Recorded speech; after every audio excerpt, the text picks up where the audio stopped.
आखिरी चरण में 8 राज्यों और केंद्र शासित प्रदेश की 57 सीटों पर 1 जून को वोटिंग होगी। इसमें उत्तर प्रदेश और पंजाब की 13-13 सीट हैं, पश्चिम बंगाल की 9, बिहार की 8, उड़ीसा की 6, हिमाचल प्रदेश की 4, झारखंड की 3 और चंडीगढ़ की 1 सीट शामिल है।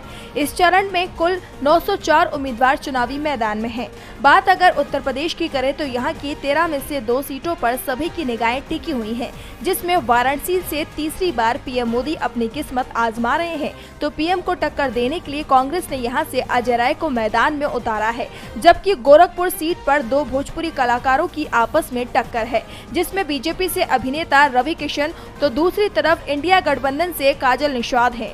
बिहार की पटना साहिब सीट से बीजेपी ने केंद्रीय मंत्री रविशंकर प्रसाद को फिर से उम्मीदवार बनाया है। उनके खिलाफ कांग्रेस के अंशुल अभिजीत कुशवाहा चुनाव मैदान में हैं। तो वहीं पाटलिपुत्र सीट पर आरजेडी नेता मीसा भारती और बीजेपी से राम कृपाल यादव के बीच दिलचस्प मुकाबला है। तो दूसरी सीट काराकाट है। इस सीट से निर्दलीय भोजपुरी कलाकार पवन सिंह हैं, जिनके सामने एनडीए ने कैंडिडेट उपेंद्र कुशवाहा को उतारा है। वहीं हिमाचल की मंडी सीट पर राजा और बॉलीवुड की रानी के बीच कड़ी टक्कर है।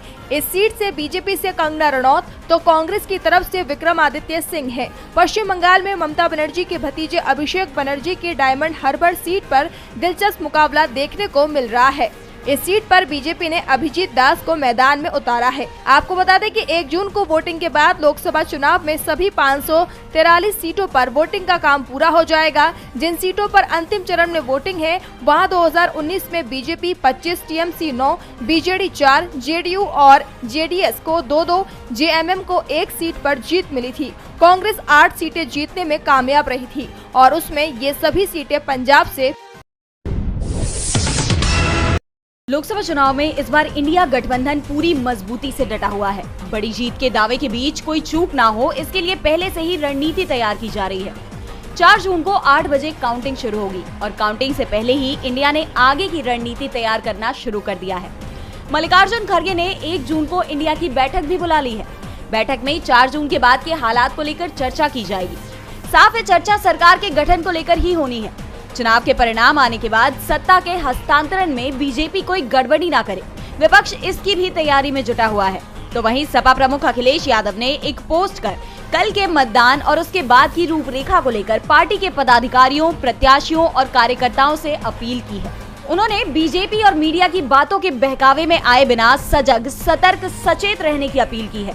उन्होंने सपाइयों से मनोबल तोड़ने के साथ ही काउंटिंग में घपला और घोटाले को लेकर चौकस रहने को कहा है।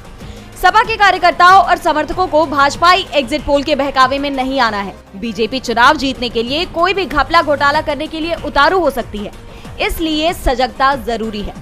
तो वहीं कांग्रेस नेता प्रियंका गांधी ने एक वीडियो शेयर कर कहा कि जब आप वोट डालने जाएं तो एक बार रुककर जरूर सोचें। ये देश आपकी जिम्मेदारी है।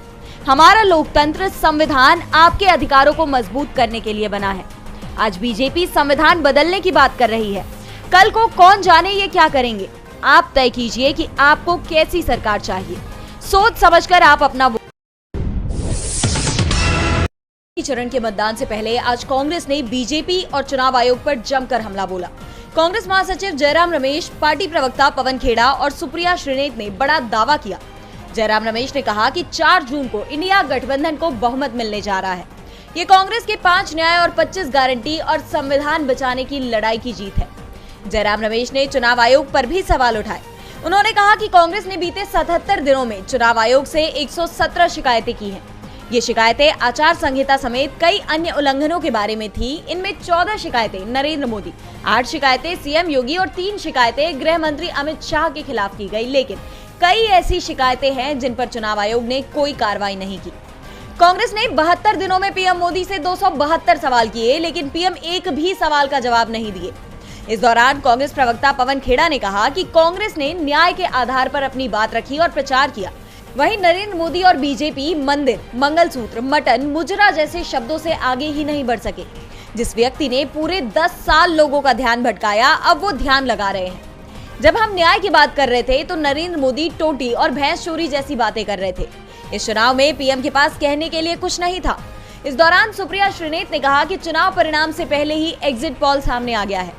16 मार्च को चुनाव का ऐलान हुआ। उसके बाद से 30 मई तक कांग्रेस के यूट्यूब पर 61.3 करोड़ व्यूज, तो वहीं बीजेपी के यूट्यूब पर सिर्फ 15 करोड़ व्यूज मिले।